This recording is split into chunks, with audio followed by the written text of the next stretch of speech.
This is related to a different type of water supply, but it's also related indirectly to Western Municipal's supply because the two are linked. Citizens in the city of Riverside are often told that we need not worry about our water supply here because of the land the city owns in San Bernardino County that has abundant groundwater. Is that really an accurate statement? And I'll go with Mr. Pena first. Can you repeat that just one more time? Citizens in the city of Riverside are often told we need not worry about water supply because of the land the city owns in San Bernardino County that has abundant groundwater. Is that an accurate statement? City of Riverside, is that what that's saying? So the city of Riverside owns land in San Bernardino County that has a pretty high aquifer, has groundwater, and so the citizens are not to be worried about water supply because we have this huge abundant supply from San Bernardino County. Is that true? I don't believe it is true. I believe that maybe we don't have to worry, but we do have to be concerned. It was 2007 when there was a report in the Press Enterprise about the, I always pronounce this bad, petrochlorides that were actually, had already reached the Santa Ana River. And that's not good. You have to remove that. That causes a lot of problems, cancer and other problems. But there's also nitrates that come with that, and it causes blue baby syndrome. And you have to remove the nitrates. And what most water districts do is they actually blend a high nitrate water with low nitrate water to get something that's the state of California would approve that the standard could be in compliance.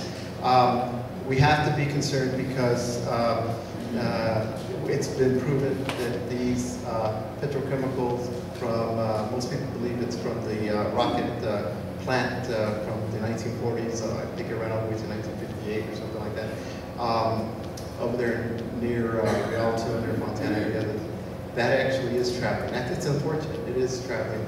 So we, the city needs to really pay attention in the future. It's going to, I believe, my own opinion, it's going to have to put more emphasis and actually apply removal procedures for these items. Yeah. Okay. Thank you. Ms. Denstead, please.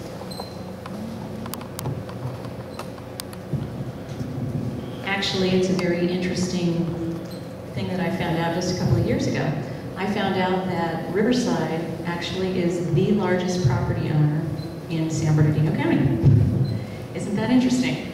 And a lot of the wells that they have, their water supply is actually up in San Bernardino County that is transported through all of the conveyance that have been put in order to do that.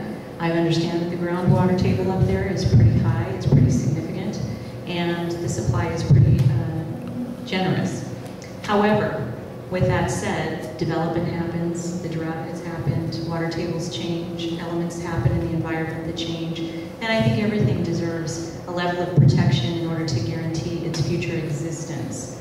So there is a number of things that could be done to protect that. Hopefully, with all the communications that we've had with San Bernardino and Riverside County water agencies at conferences and things, those are definitely topics of discussion that take place on a regular basis. We are aware of that. So that is my understanding of the water situation as far as Riverside property owners owning invested property in San Bernardino County.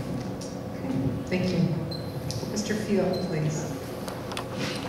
We have one of the great experts on that in the world right here with us, the former director of Riverside Public Utilities, Tom Evans. He can speak far more knowledgeable than we, but the fact is that Riverside, for historic reasons, has an extremely good water supply. Very pure water, very good tasting water. They may be in the best condition of any entity in Southern California by reason of that foresight.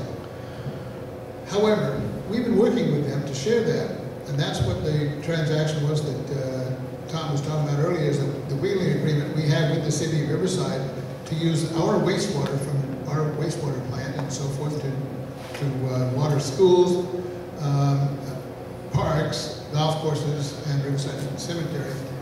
And that's why we built that new wastewater plant. We can trade that to the city of Riverside for good water, pay them the difference in value. It's good for the city of Riverside and it's good for us. We get good water. It's another source for us, another straw. This is a very important kind of a thing. But you're right, Riverside has a very good supply.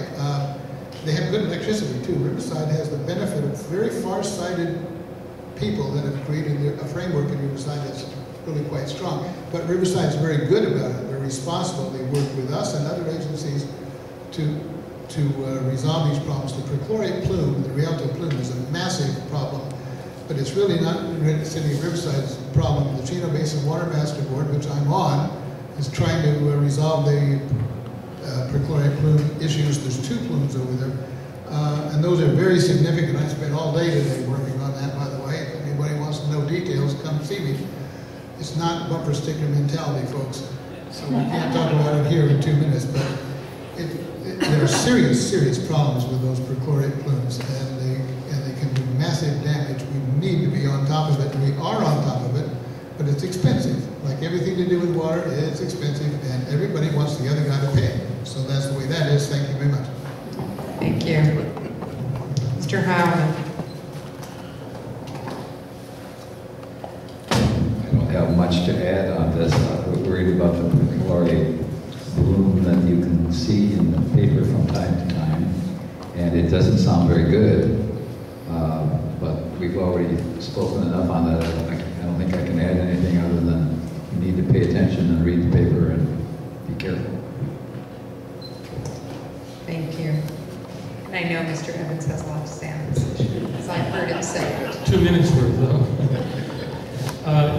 Well, on one level, Riverside does have a very well-defined water supply that comes from the area known as Bunker Hill up in San Bernardino, but it's specific. A court in 1969 says this is how much you get. You can't take a penny or a drop more. Actually, Western serves as the court-appointed water master to make sure that Riverside and everybody else in that judgment complies with what they're supposed to do. Riverside does an excellent job of treating the water. There are contaminants in any groundwater, and have for many years dealt with whatever issues have come up.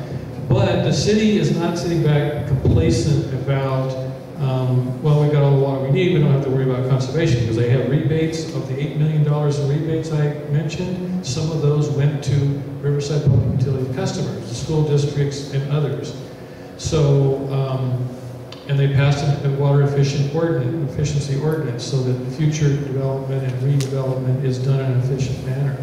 That's why we work so effectively and so aggressively to collaborate between Western and the city, so that, as Charlie said, we can manage all the water resources to the benefit of all the residents in Riverside, those who are served directly by the city and those who are served directly by Western over the history.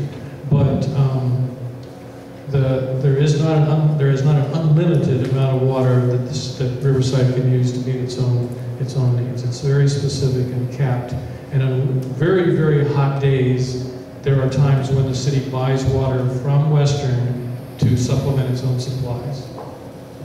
Thank you.